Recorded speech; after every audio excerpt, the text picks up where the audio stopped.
Are H2O whole 6 NCl3 और इस complex का मैग्नेटिक मोमेंट जो है वो 3.83 है। बोर मैग्नेट्रॉन जो होता है मैग्नेटिक मोमेंट की यूनिट होती है। तो बताना है what is electronic configuration of C R का इलेक्ट्रॉनिक कॉन्फ़िगरेशन क्या है।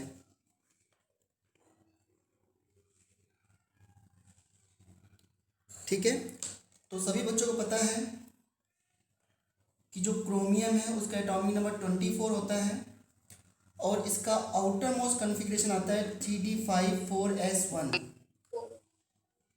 राइट। अब मुझे बताओ कि ये मैग्नेटिक मोमेंट क्या सजेस्ट कर रहा है आपको कि इसमें कितने अनपेयर्ड इलेक्ट्रॉन्स हैं। So as you know magnetic moment क्या होता है n+2। अब देखो ये मैग्नेटिक मोमेंट के लिए हमें n की वैल्यू क्या लेनी चाहिए। n यहाँ पे क्या होता है नंबर ऑफ अनपेयर्ड इलेक्ट्रॉन्स। सो अगर मैं n की वैल्यू 1 ले लूँ, n की वैल्यू 1 लूँ तो ये आता है √3 की वैल्यू होती है 1.73। n की वैल्यू 2 ले लूँ तो ये आता है √8 जिसकी वैल्यू होती है 2.82। n की वैल्यू अगर मैं 3 ले लूँ तो ये क्या आएगा बच्चों 3 + 2 कितना हो गया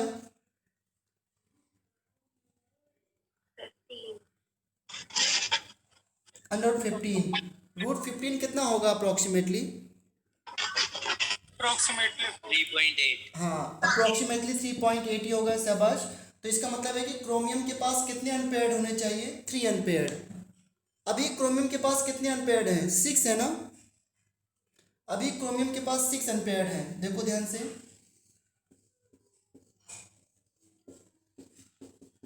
5 तो डी में है बच्चों और 1 एस में है।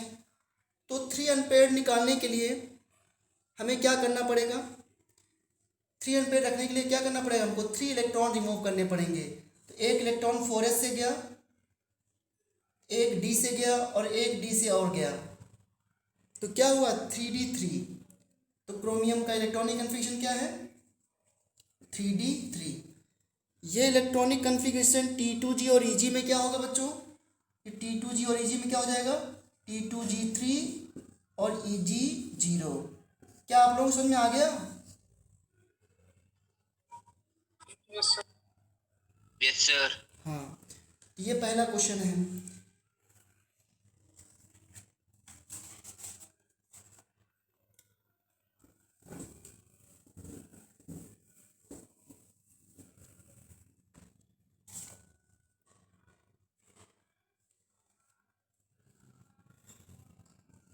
Question 2, which of the following complex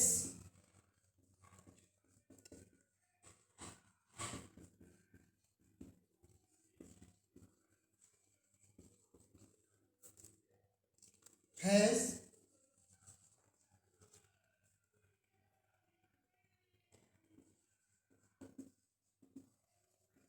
minimum value of delta naught।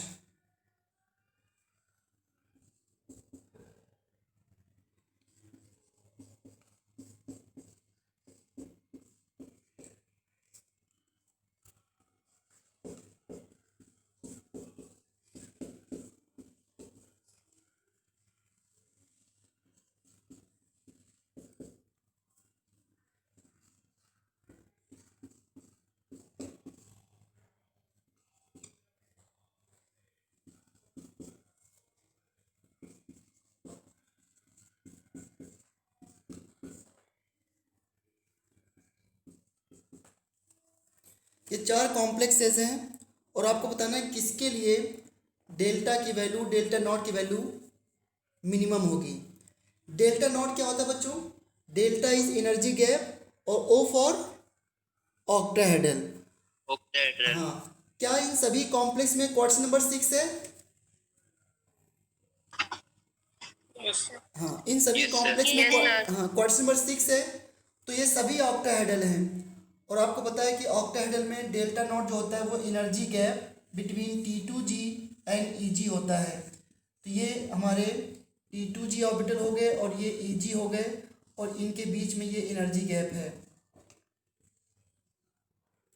Crystal theory में मैंने बताया था। आप सभी बच्चों को पता है कि अगर लिगेंड स्ट्रॉन्ग फील्ड है तो ये एनर्जी गैप इंक्रीज होता है डिक्रीज होता है? इंक्रीज। Increase. इसलिए सबसे ज़्यादा एनर्जी गैप किसमें होगा? Cn में। ये एनर्जी गैप जितना स्ट्रॉन्ग फील्ड लिगेंड होगा वो Eg और T2G में एनर्जी गैप को इंक्रीज करेगा। अगर आपको याद हो तो सभी लिगेंड्स में, अगर बच्चों आपको याद हो तो सभी लिगेंड्स में सबसे स्ट्रॉन्ग फील्ड लिगेंड मैंने किसको बताया है? CO को। उसके बाद सेकेंड नंबर में क्या लिखाया गया आपको? Cn। उसके बाद क्या बताया गया है? NO2। ठीक है।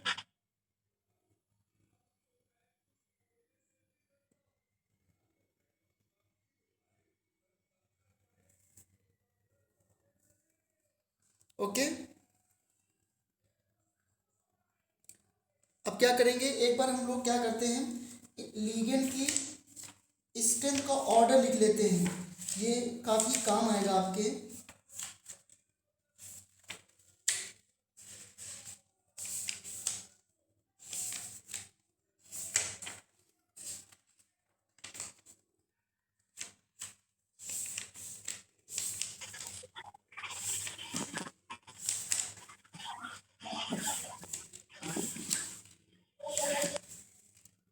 माइक को म्यूट रखो, आप लोग अनम्यूट मत करो, डिस्टर्बेंस हो रहा है।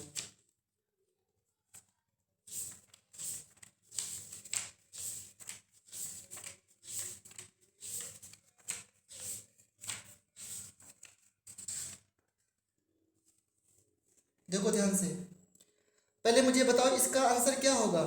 सबसे ज़्यादा एनर्जी गैप किस में होगा?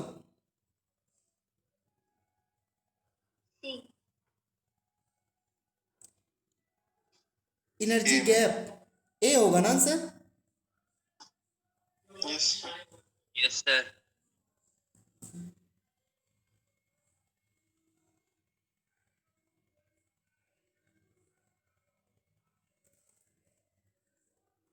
So the answer is A.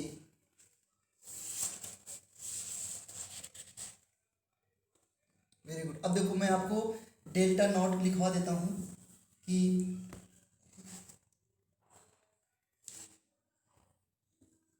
Ligand field strength order. Ligand field strength order, सबसे स्ट्रॉन्ग फील्ड लिगेंड मैंने लिखाया है CO, उसके बाद Cn माइनस, फिर NO2 माइनस, और इसके बाद En, फिर आपको मैंने बताया है NH3, नेक्स्ट है NCS माइनस, नेक्स्ट वाटर, और इसके बाद ऑक्सलेट आयन है C2O42 माइनस, उसके नेक्स्ट है OH माइनस, F माइनस, फिर है आपका Cl minus, then SCN minus, then Br minus, and then I minus. ठीक है, तो ये लिगेंड फील्ड स्ट्रेंथ ऑर्डर है। ये धीरे धीरे अपने आप आपको प्रिपेयर हो जाएगा, इसको लर्न करने की जरूरत नहीं है। आपको इतना तो पहले से ही लर्न है कि इसमें स्ट्रेंथ फील्ड का ऑर्डर ये है। और FCl Br माइनस और I माइनस में भी आपको याद है कि FCl Br I में सबसे ज़्यादा F होता है। तो ये ऑर्डर है। अब बताओ ये लिगेंड क्या करते हैं? ये इनकी स्ट्रेंथ का ऑर्डर है। तो दीज लिगेंड्स, जैसे कि ये पहले लिगेंड क्या हो जाएंगे, ये लिगेंड क्या हो जाएंगे बच्चों? Strong field ligand.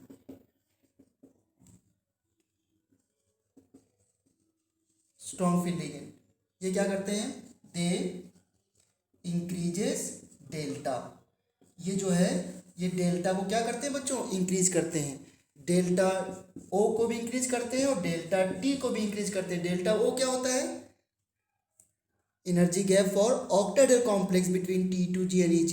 And delta T क्या होता है, energy gap for tetrahedral complex between T2G and Eg।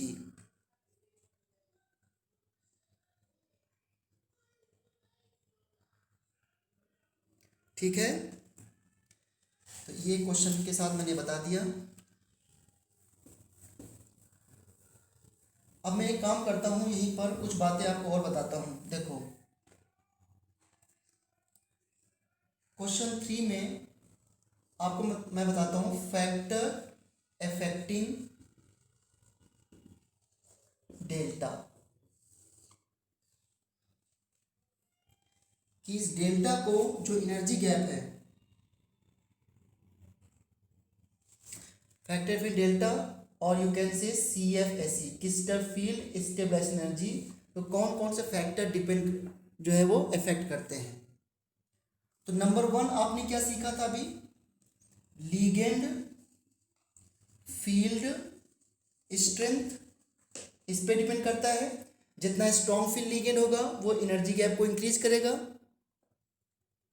ठीक है, जैसे मैं आपसे पूछूं NiCO4 और NiCl4 2- में किसके लिए डेल्टा ज़्यादा होगा, तो आपको पता है कि ये भी कॉम्प्लेक्स sp3 है और ये भी कॉम्प्लेक्स sp3 है। तो CO स्ट्रॉन्ग फील्ड लिगेंड है तो ये एनर्जी गैप को ज़्यादा बढ़ाएगा, तो इसलिए इसके लिए डेल्टा ज़्यादा होगा। और अभी हमने एनर्जी ऑर्डर तो लिखवा ही दिया आपको। दूसरा किस पे डिपेंड करता है, दूसरा ये है कि टाइप्स ऑफ कॉम्प्लेक्स और टाइप्स ऑफ कॉम्प्लेक्स मैंने क्या बताया आपको कि सबसे ज़्यादा डेल्टा जो होता है वो स्क्वायर प्लेनर कॉम्प्लेक्स का होता है। उसमें मैंने आपको सिखाया था, जो आपका वीडियो पार्ट नंबर 9 था, जिसमें कि क्रिस्टल फील्ड स्प्लिटिंग पढ़ाई थी मैंने, वहाँ पे बताया था कि स्क्वायर प्लेनर कॉम्प्लेक्स में सबसे ज़्यादा स्प्लिटिंग होती है। इसके बाद डेल्टा नॉट ऑक्टाहेड्रल कॉम्प्लेक्स और इसके बाद डेल्टा टी टेट्राहेड्रल कॉम्प्लेक्स। ठीक है, ये 2 रूल हो गए। थर्ड देखो सर वे ओके, मैं वापस लिख देता हूँ, कोई बात नहीं। फर्स्ट रूल नहीं होता है, सर कोई बात नहीं, NiCO4 और NiCl4 2- ये sp3 है और ये भी sp3 है। तो CO is stronger field ligand, CO is strong field ligand, तो इसके लिए डेल्टा ज़्यादा होगा। तो अगर मैं इसमें डेल्टा को ऑर्डर लिखूं तो NiCO4 के लिए ज़्यादा होगा।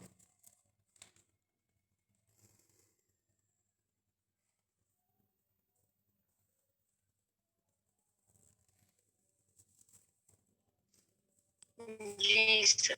ओके, अब देखो थर्ड में सीधा फिर से क्वेश्चन करते हैं। जैसे अगर ऐसे लिखा हो COH2O का होल 6 3 पॉजिटिव एंड COH2O का होल 6 2 पॉजिटिव, और इसमें पूछा जाए कि किस कॉम्प्लेक्स का डेल्टा ज़्यादा होगा। डेल्टा नॉट मैं यहाँ पे पूछूंगा क्योंकि दोनों ही कॉम्प्लेक्स क्या है, ऑक्टाहेड्रल। क्या फ़र्क है दोनों कॉम्प्लेक्स में बच्चों, एक जगह +3 ऑक्सीजन स्टेट है और एक जगह कोबाल्ट की +2 ऑक्सीजन स्टेट है। ठीक है, अब मुझे बताओ किसका ज़्यादा होगा, इसको क्वेश्चन के थ्रू आप सीखो। देखो कोबाल्ट +3 और कोबाल्ट 2+ में कौन सा कोबाल्ट आयन लीगेंड को ज़्यादा अट्रैक्ट करेगा अपनी तरफ, कोबाल्ट 3+, क्योंकि इस पे पॉजिटिव चार्ज ज़्यादा है। हाँ, तो लीगेंड इसके ज़्यादा पास चले जाएंगे। जब लीगेंड इसके ज़्यादा पास चले जाएंगे तो आपको पता है कि जितना लीगेंड पास आएगा वो मेटल की डी इलेक्ट्रॉन से उतना ही ज़्यादा रिपेल भी होगा। तो जितना ज़्यादा रिपेल होगा क्रिस्टल फील्ड स्टेबलाइजेशन एनर्जी उतनी ज़्यादा होगी, यानी कि डेल्टा नॉट उतना ज़्यादा होगा। इसलिए इसके लिए स्प्लिटिंग ज़्यादा होगी, इसके लिए कम होगी। तो ये आंसर आ गया। अगर आपको स्प्लिटिंग वाली बात याद हो तो मैंने कहा था कि ऑक्टाडेल में D X square minus Y square और डी जेड स्क्वायर के ज़्यादा क्लोज होता है ligands with respect to D X Y, D Y Z और डी जेड एक्स। तो जब इसके ज़्यादा क्लोज आएगा तो इसको ज़्यादा रिपेल भी करेगा, क्योंकि रिपल्सन किसके बीच में होता है जब स्प्लिटिंग क्यों होती है याद है? स्प्लिटिंग इसलिए होती है कि जब मेटल लिगेंड के साथ मिल करके कॉम्प्लेक्स बनाता है तो मेटल के पॉजिटिव चार्ज और लिगेंड के लोन पेयर में तो अट्रैक्शन होता है, लेकिन मेटल के जो डी इलेक्ट्रॉन्स हैं और लिगेंड्स के जो इलेक्ट्रॉन्स हैं उनके बीच में क्या होता है? रिपल्शन। ठीक है, मैंने क्या बोला? मेटल के पॉजिटिव चार्ज और लिगेंड्स के बीच में अट्रैक्शन होता है, लेकिन मेटल के डी इलेक्ट्रॉन्स और मेटल और लिगेंड्स के इलेक्ट्रॉन्स के बीच में रिपल्शन होता है। और इस रिपल्सन की वजह से डी ऑर्बिटल जो होता है, 5 डी ऑर्बिटल जो होते हैं वो 2 पार्ट में टूट जाते हैं, 3 एक साथ तो 2 एक साथ, क्योंकि ऑक्टाहेड्रल में जो अलोंग द एक्सिस वाले डी ऑर्बिटल होते हैं वो ज़्यादा क्लोज आते हैं तो ज़्यादा रिपेल भी होते हैं। तो इसलिए आपको यहाँ पर क्या देखना है? Positive charge. क्या गरिमा ये पॉइंट क्लियर है आपको? Yes sir. ओके, इसके बाद देखो नेक्स्ट पॉइंट, इनको मैं बस क्वेश्चन के थ्रू समझा रहा हूँ। नेक्स्ट पॉइंट क्या है? ये इंपॉर्टेंट पॉइंट है, बहुत बार इसमें क्वेश्चन आया है। As the size of D orbital increases delta increases. Delta क्या है? Energy gap between T2G and EG increases. ये बहुत इंपॉर्टेंट पॉइंट है, समझना ध्यान से। NiCl4 2 माइनस Ni के नीचे क्या होता है? निकल के नीचे Pd होता है और Pd के नीचे Pt होता है। इन तीनों को क्या बोलते हैं बच्चों? Hydrogenation catalyst. तो मैं अगर Cl के साथ Pd का कॉम्प्लेक्स लिखूं तो PdCl4 2 माइनस, और इसके बाद प्लेटिनम का कॉम्प्लेक्स क्या होगा? PtCl4 2 minus. ये 3 कॉम्प्लेक्स लिख दिए मैंने। और मैं आपको बताऊं कि इनमें डेल्टा का ऑर्डर क्या होता है। अगर मैं A, B और C की बात करूं, देखो Ni में क्या होता है? यहाँ पर Ni का ऑक्सीजन स्टेट +2 है, यहाँ पे Pd का भी +2 आएगा, यहाँ पे Pt का भी +2 आएगा। अगर मैं इनके आउटर मोस्ट कॉन्फ़िगरेशन लिखूं तो ये क्या आएगा? 3d8 4s0। ये क्या आएगा? 4d8 5s0। और ये क्या आएगा? 5d8 6s0। तो क्या डी ऑर्बिटल का साइज बढ़ रहा है कि नहीं बढ़ रहा है? 5d का साइज बड़ा होता है, 3d का साइज बड़ा होता है?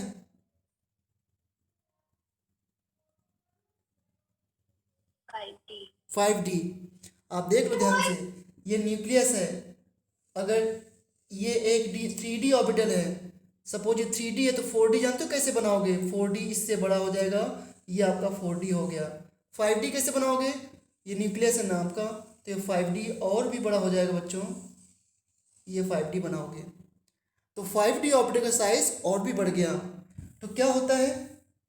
5d का साइज बढ़ा तो जब लिगेंड्स आएगा तो रिपल्सन भी बढ़ जाएगा between metal D electrons and ligands negative charge, size बढ़ने से, क्योंकि बहुत ज़्यादा उनके बीच में कोलिजन हो जाएगा। तो जैसे जैसे साइज बढ़ता है तो स्प्लिटिंग बढ़ती है। डी ऑर्बिटल के साइज बढ़ने से लिगेंड्स के इलेक्ट्रॉन्स और डी ऑर्बिटल के इलेक्ट्रॉन्स के बीच में रिपल्शन बढ़ जाता है, क्योंकि ज़्यादा इफेक्टिव कोलिजन होता है साइज बढ़ने से between ligands and metal D electrons. तो क्या होता है, धुनना ध्यान से मैं क्या बोलना चाह रहा हूँ। जो 3D सीरीज के बाद 4D सीरीज, 5D सीरीज, इनके साथ सारे लिगेंड स्ट्रॉन्ग फील्ड लिगेंड होते हैं, सारे लिगेंड स्ट्रॉन्ग फील्ड है इनके साथ। इवन Cl Ni के साथ तो वीक फील्ड है, लेकिन Cl Pd के साथ स्ट्रॉन्ग फील्ड है, Cl Pt के साथ स्ट्रॉन्ग फील्ड है। इतना इंपॉर्टेंट चीज़ है, समझ सकते हो आप। तो यहाँ पर Cl क्या करा देगा? पेयरिंग करा देगा। यहाँ पे Cl क्या करा देगा? पेयरिंग करा देगा। देखो ध्यान से, ये 3D इसका है, Ni का 3D, ध्यान देना। 3D आप इसका ऐसे लिखोगे,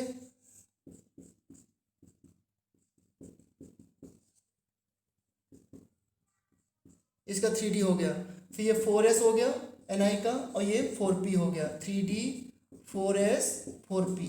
कितने लोन पेयर एक्सेप्ट करने हैं निकल को? 4। तो एक लोन पेयर यहाँ पे एक्सेप्ट करेगा, एक लोन पेयर यहाँ पे, एक यहाँ पे, ये क्या हो गया हाइब्रिडेशन, sp3। sp3। लेकिन अगर पीडी हुआ तो पीडी के साथ सीएल स्ट्रॉन्ग फील्ड लिगेंड है, इसके साथ जो भी नीचे डी ब्लॉक के जितने भी एलिमेंट है सभी के साथ सीएल स्ट्रॉन्ग फील्ड है, सभी लिगेंड स्ट्रॉन्ग फील्ड है, क्योंकि डी ऑर्बिटल का साइज बढ़ने से डेल्टा की वैल्यू बढ़ जाती है, और जब डेल्टा की वैल्यू बढ़ेगी तो एनर्जी गैप बढ़ेगा, जब एनर्जी गैप बढ़ता है तो पेयरिंग हो जाती है, यही तुमने सीखा है कि स्ट्रॉन्ग फील्ड लिगेंड पेयरिंग करा देते हैं। तो पीडी में क्या होगा कि यही जो आपका अनपेयर्ड है बच्चों, ये पेयर्ड हो जाएगा यहाँ से, और एक डी क्या हो जाएगा आपका, वैकेंट। एक डी वैकेंट हो गया, एक 4s वैकेंट है, और ये 4p है, एक लोन पेयर यहाँ से, देखो 4 लोन पेयर हो गए, और एमिशन क्या हो गया, dsp2। अब देखो ध्यान से कितना इंटरेस्टिंग पॉइंट है, ये कॉम्प्लेक्स टेट्राहेड्रल है, ये दोनों क्या हैं, स्क्वायर प्लेनर, जबकि तीनों में लिगेंड क्या है, सीएल है। These two complexes have dsp2 hybridization. This complex has sp3 hybridization. Tetrahedral and square planar.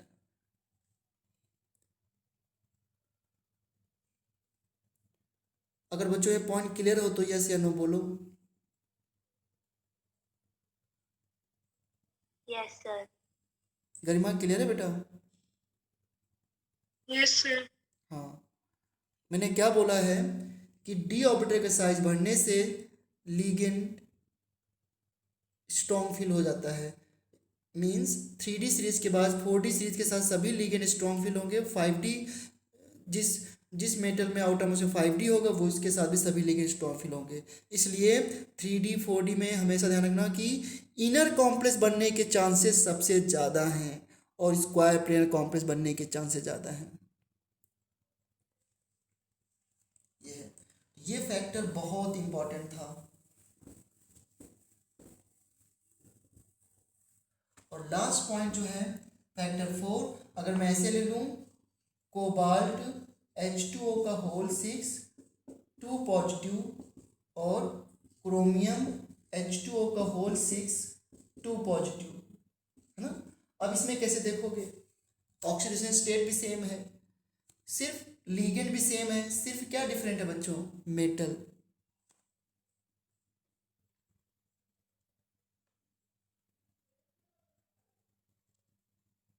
ठीक है, तो क्या देखेंगे, कैसे डेल्टा देखेंगे, तो देखो यहाँ पर इसका क्या है कन्फिग्रेशन, +2 स्टेट है, क्या ये 3d7 बचेगा लास्ट में, और ये क्या बचेगा लास्ट में 3d4 4s 0। किसके पास d इलेक्ट्रॉन ज़्यादा है, 3d के पास, क्रोमियम के पास या कोबाल्ट के पास, कोबाल्ट के पास। तो जब इसमें 6 लिगेंड आएंगे तो यहाँ पर 7 इलेक्ट्रॉन्स इसके लिगेंड्स को रिपेल करने वाले हैं और यहाँ पे 4 इलेक्ट्रॉन रिपेल करने वाले हैं। कहाँ पे एनर्जी गैप ज़्यादा होगा, इस वाले में, तो इसके लिए डेल्टा नॉट ज़्यादा होगा। कभी मैं डेल्टा लिख रहा हूँ, कभी डेल्टा नॉट लिख रहा हूँ, क्योंकि ये डेल्टा टी डेल्टा नॉट इसलिए लिखा क्योंकि तो ऑक्टाहेड्रल ही है। ये है फैक्टर इफेक्टिंग डेल्टा। क्वेश्चन 3 में मैंने सारी पॉइंट ही आपको बता दिए। Now come to next question.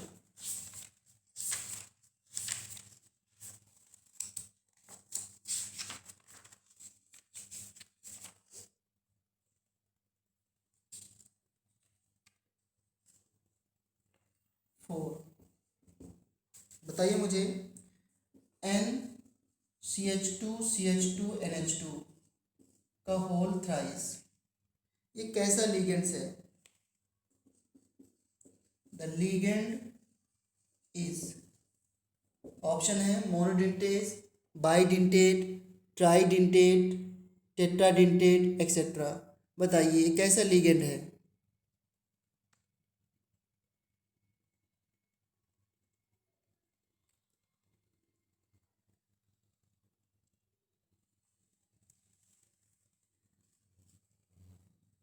Anyone?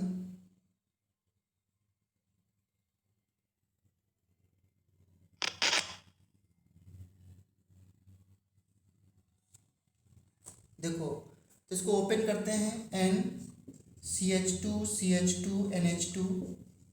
ये क्या हो गया, CH2 और एक और है ये CH2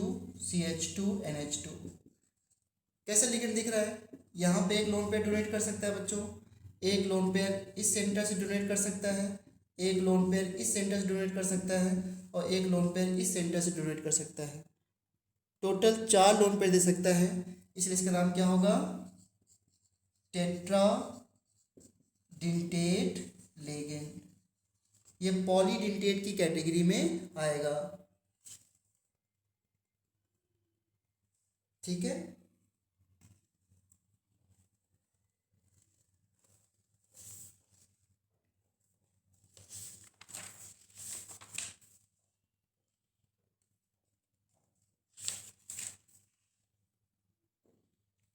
जी सर।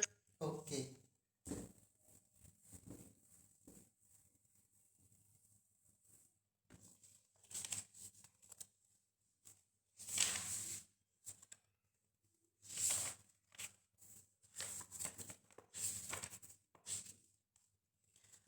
एक क्वेश्चन बड़ा इंटरेस्टिंग ले रहा हूं मैं, क्वेश्चन 5।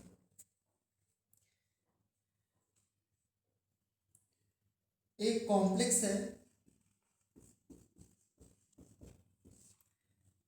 जिसका मॉलिक्यूलर फॉर्मूला है H12O6Cl3Cr, ये इसका मॉलिक्यूलर फॉर्मूला बच्चों। ठीक है, और इस कॉम्प्लेक्स के 3 आइसोमर्स हैं, 3 आइसोमर्स A, B और C।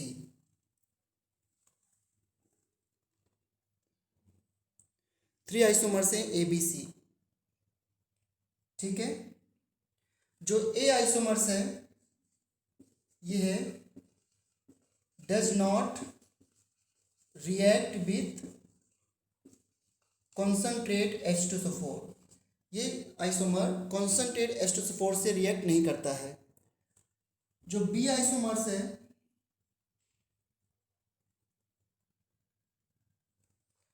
Loss 6.75% mass when treated with concentrate H2SO4। और कॉम्प्लेक्स C जो है, जो इसका तीसरा आइसोमर C है, लॉस 13.50% मास। इसका मतलब टोटल मास का इतना परसेंट लॉस करता है when treated with concentrate H2SO4। ठीक है, इसके ओरिजिनल मास के लॉस की बात कर रहा हूँ बच्चों मैं, कि अगर इस कॉम्प्लेक्स को, इसका आइसोमर A है, अगर इससे रिएक्ट किया जाए तो कोई लॉस नहीं होता वेट का, does not react with concentrate H2SO4। इसका एक आइसोमर जो B है, जब इसको रिएक्ट करते हैं कॉन्सनट्रेट H2SO4 से तो 6.75% वेट का लॉस होता है। जो C में है वो 13.5% वेट का लॉस होता है। तो बताना है ABC आइसोमर्स क्या है और इनके बीच में जो आइसोमेरिज्म है उसका नाम बताना है। बहुत इंटरेस्टिंग क्वेश्चन है। अब मुझे बताओ कॉन्सनट्रेट H2SO4 कैसे एजेंट होता है। Concentrate H2SO4 is a dehydrating agent. ये डिहाइड्रेटिंग एजेंट है। डिहाइड्रेटिंग एजेंट क्या होते हैं, जो वाटर को रिमूव करते हैं। तो अगर इस कॉम्प्लेक्स ने, अगर ए आइसोमर ने कोई भी मास लॉस नहीं किया है या कॉन्सनट्रेट H2SO4 से रिएक्ट नहीं कर रहा है, दैट मीन्स इसने वाटर को लूज नहीं किया है। अब देखो इसको मैं ऐसे लिख सकता हूँ, क्या H12O6 को क्या मैं ऐसे लिख दूँ, H2O का होल 6 और ये या ऐसे कर सकता हूँ मैं, ये CrCl3.6H2O लिखा हुआ है, देख लो आप ध्यान से। H12O6 और 3 Cl हैं और Cr है, ये लिखा हुआ है ना। अब अगर इसने कॉन्सेंट्रेट H2SO4 के साथ रिएक्ट नहीं किया है, दैट मीन्स इसने वाटर को लॉस नहीं किया है, तो फिर ए क्या होना चाहिए, CrH2O का होल 6 Cl3, ये होना चाहिए कॉम्प्लेक्स ए, क्योंकि यही तो H2SO4 से रिएक्ट नहीं करेगा बच्चों, क्योंकि ये इसमें वाटर बाहर नहीं होगा तो वाटर लॉस नहीं होगा इसमें। अंडरस्टूड। दूसरा, बी आइसोमर ने 6.75% ओरिजिनल वेट लॉस किया है, तो इसका मतलब क्या है कि पहले इस कॉम्प्लेक्स का मोलर मास निकालो। इसका मोलर मास निकालोगे तो देखो क्रोमियम का एटॉमिक मास 52 होता है, 52 समथिंग, ठीक है। और ऑक्सीजन का आपको पता है, क्लोरीन का पता है, क्लोरीन कितना होता है 35.5। तो जब इसका टोटल मास निकालोगे तो ये आएगा 266.5 ग्राम पर मोल, इसका मोलर मास कॉम्प्लेक्स का। इसका 6.75% लॉस हो रहा है, तो इसका 6.75% निकाल लो आप, डिवाइड बाई 100, तो ये अप्रोक्सीमेटली बच्चों 17.9 यानी कि 18 आएगा। मीन्स इस कॉम्प्लेक्स ने या इस आइसोमर ने कॉन्सेंट्रेट H2SO4 के साथ 18 ग्राम वेट लॉस किया है। 18 ग्राम वेट किसका होता है बताइए जरा, वाटर का होता है ना, वाटर। हाँ। तो इसने कितना वाटर लॉस किया है, बी वाले ने एक वाटर लॉस किया ना, मीन्स एक वाटर स्फीयर के बाहर होगा, तो ये ए हो गया। फिर बी क्या होना चाहिए, CrH2O का होल 5, एक Cl अंदर कर दो, यहाँ पे क्या हुआ Cl2 डॉट H2O। अगर एक वाटर बाहर है तो ये कॉन्सेंट्रेट H2SO4 से डिहाइड्रेट हो जाएगा। अब बताओ जरा, क्या बी में जो वेट लॉस है और जो सी में वेट लॉस है, सी का वेट लॉस बी का 2 टाइम्स नहीं है?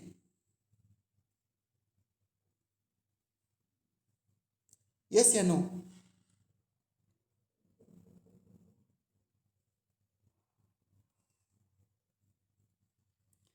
देखो सी में इसका जस्ट डबल वेट है ना बच्चों, तो इसका मतलब सी में कितने वाटर लॉस हुए होंगे। अगर इसका वेट लॉस 18 ग्राम है तो सी का वेट लॉस कितना होगा, 36 ग्राम। 36 ग्राम वेट लॉस, 36 मतलब 2 वाटर, तो इसका मतलब सी का फॉर्मूला क्या होना चाहिए, CrH2O का होल 4 Cl2 और Cl और डॉट 2H2O, ये तीनों आइसोमर आ गए। बताइए कौन से आइसोमर हैं, दे आर हाइड्रेट आइसोमर, ये आपके हाइड्रेट आइसोमर्स हैं।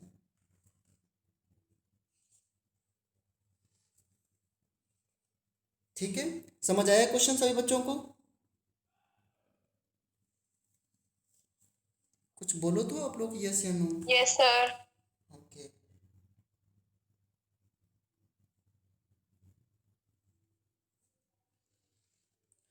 सो इस तरह क्वेश्चन बड़े इंपॉर्टेंट होते हैं।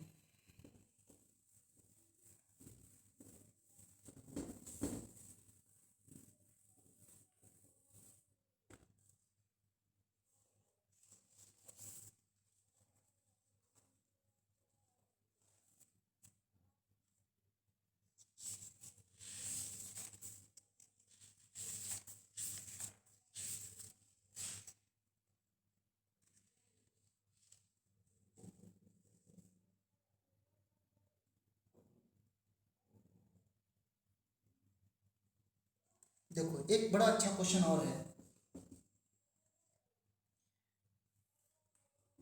On treatment of 100 ml of 0.1 molar solution of COCl3 dot 6H2O with excess AgNO3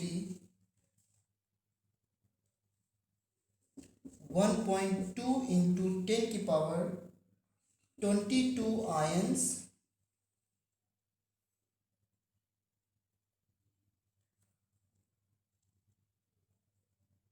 are precipitated.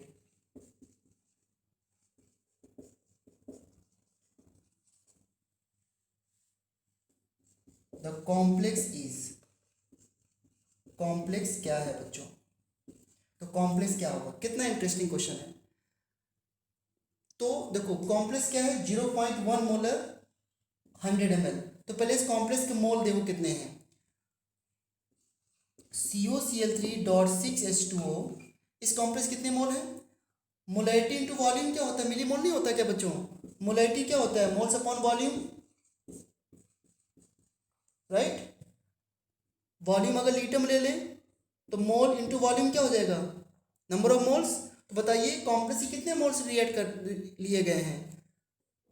Molarity into volume 0.1 into 100 ml है, वॉल्यूम यहाँ लीटर में होता है, तो डिवाइड पे क्या कर दूँ 1000। कितना मोल्स लिया गया बताइए जरा? 0.01 मोल लिए गए कॉम्प्लेक्स के। Yes Yes, sir. राइट ना? 0.01 मोल कॉम्प्लेक्स के हैं। बताइए कितने मोल प्रेसिपिटेट हुए हैं? अच्छा बताइए अगर मैं इसकी रिएक्शन AgNO3 से कराऊंगा तो प्रेसिपिटेट कौन होगा? AgCl होगा ना प्रेसिपिटेट। ओके, कितने मोल्स प्रेसिपिटेट हुए हैं AgCl के वो चेक करो। देखो आयंस दे रखे हैं, मोल्स कैसे निकालोगे? So moles, Yes, sir. Moles of AgCl precipitated equal to 1.2 10⁻22 इतने आयंस दिए हैं, इसको एवोगाड्रो नंबर से डिवाइड कर दो 6.02 10⁻23। बताइए कितने मोल्स आ गए?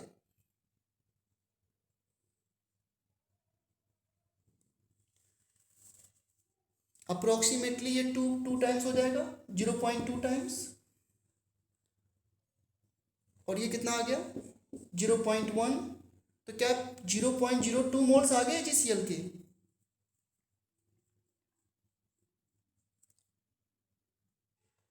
बोलो।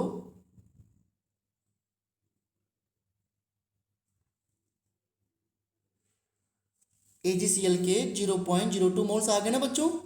तो बस क्वेश्चन ओवर हो गया। कैसे करेंगे क्वेश्चन को? आप बस लिख देंगे कि 0.01 मोल कॉम्प्लेक्स गिव्स 0.02 मोल AgCl।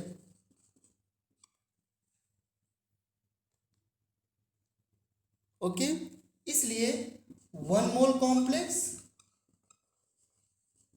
कितना देगा? 0.02 divide by 0.01 mean 2 moles AgCl। अब मुझे बताओ अगर ये कॉम्प्लेक्स इसका 1 मोल 2 मोल AgCl दे रहा है तो फिर Cl कितने बाहर होने चाहिए इसमें? 2। तो फॉर्मूला क्या आ गया फिर? CrH2O का होल 5, एक Cl अंदर होगा और 2 Cl बाहर होंगे इसमें। ये फॉर्मूला आ गया। बताओ, अब आप बताओ मुझे, खुद आप समझ रहे होगे कि ये क्वेश्चन कितने इंपॉर्टेंट है एग्जाम पॉइंट ऑफ व्यू से।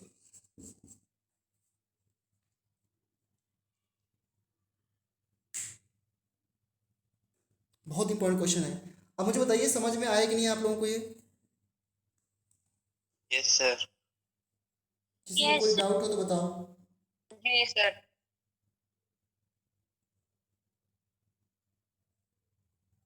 ओके,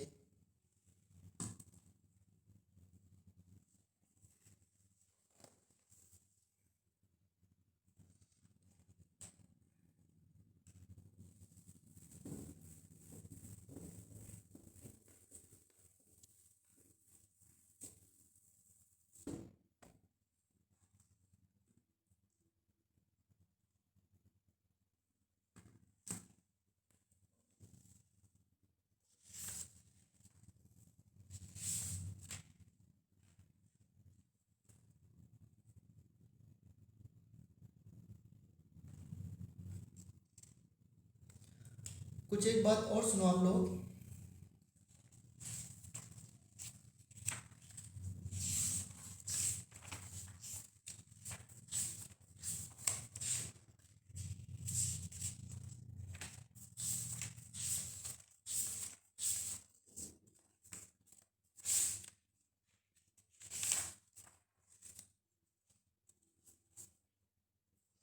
एक दो मैं बताता हूँ आपको। Pi bonded organo metallic compound, pi bonded,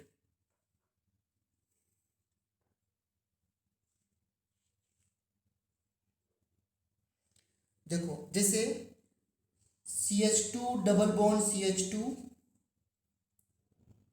benzene, ये भी सब लीगेंड्स की तरह बिहेव कर सकते हैं बच्चों, ये कॉम्प्लेक्स भी। अगर मान लो इसको सेंट्रल मेटल एटम से जुड़ना है, ये मेटल है, मेटल के पास क्या है, डी ऑर्बिटल, तो अगर इसको जुड़ना है ऐसे तो क्या करेगा, देखो ध्यान से, ये डी ऑर्बिटल है और ये पाई बॉन्ड कैसे बनता है, by side wise overlapping of P orbital. तो देखो इस एथीन को मैंने ऐसे लिख दिया, बहुत ध्यान समझना, इस एथीन को मैंने ऐसे लिख दिया, ये पी ऑर्बिटल, ये पी ऑर्बिटल, इनके बीच में शेयरिंग हो गई। अब इनमें दो इलेक्ट्रॉन्स होते हैं ना, दोनों के पास एक एक इलेक्ट्रॉन्स होगा तभी तो शेयरिंग हुई है, और ये मेटल आयन है। तो क्या होता है, मेटल आयन की डी ऑर्बिटल के साथ ये पी ऑर्बिटल इस तरीके से शेयर कर लेते हैं, और ये दो पी ऑर्बिटल टोटल इसको दो इलेक्ट्रॉन डोनेट कर सकते हैं। अगर मान लो यहाँ पर एक इलेक्ट्रॉन से एक इलेक्ट्रॉन शेयरिंग हो गई तो एक एक किसको मिल गया ना, एक इससे मिला, शेयरिंग में इलेक्ट्रॉन दोनों को शेयर होते हैं ना, तो एक इसको मिला एक इसको मिला, तो इसलिए ये भी लीगेंड है। और ये कितने इलेक्ट्रॉन दे सकता है, दो इलेक्ट्रॉन्स, एक इस पी ऑर्बिटल से एक इस पी ऑर्बिटल से, इसलिए इसको बोलते हैं, इस तरह ध्यान देना, ये होता है ईटा 2 लीगेंड, इसको इस सिंबल दिखाते हैं ईटा 2। बेंजीन में देखो, बेंजीन में पाई बॉन्ड ऐसे हैं, कैसे बनेगा, ये पी ऑर्बिटल ऐसे हैं, देखो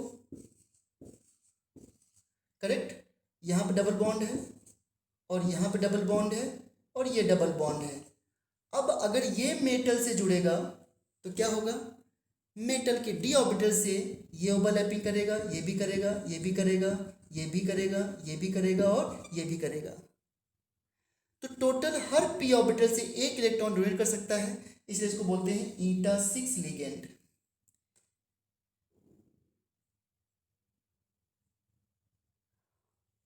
ऑर्गेनोमेटेलिक कंपाउंड्स का मतलब क्या होता है, जिसमें मेटल डायरेक्टली किससे जुड़ा हो, कार्बन से, that are the organometallic compounds, पहले भी सुना आपने। फर्स्ट ऑर्गेनोमेटेलिक कंपाउंड जो प्रिपेयर किया गया था 1825 में, वो था जीस सॉल्ट, जो कि होता है पोटेशियम PtCl3 और CH2 डबल बॉन्ड CH2। पहली बार किसी क्वार्टजिंग कंपाउंड में ऑर्गेनिक मॉलिक्यूल को लेकर के कोई क्वार्टजिंग कंपाउंड बनाया गया था। इसमें Pt और कार्बन की जो बॉन्डिंग है, that's why it is called organometallic compounds. Although organometallic compound ये भी है NiCO का whole 4, nickel attach to carbon, but these are very important organometallic compound, जिसमें कि ऑर्गेनिक के डायरेक्ट मॉलिक्यूल जो है वो कॉम्प्लेक्स के अंदर थे। ये जीस सॉल्ट है बच्चों, बहुत इंपॉर्टेंट है।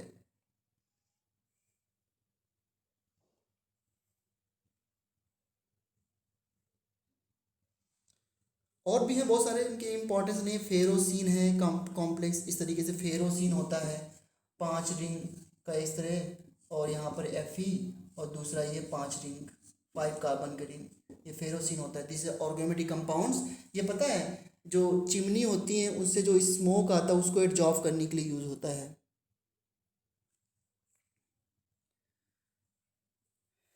करेक्ट।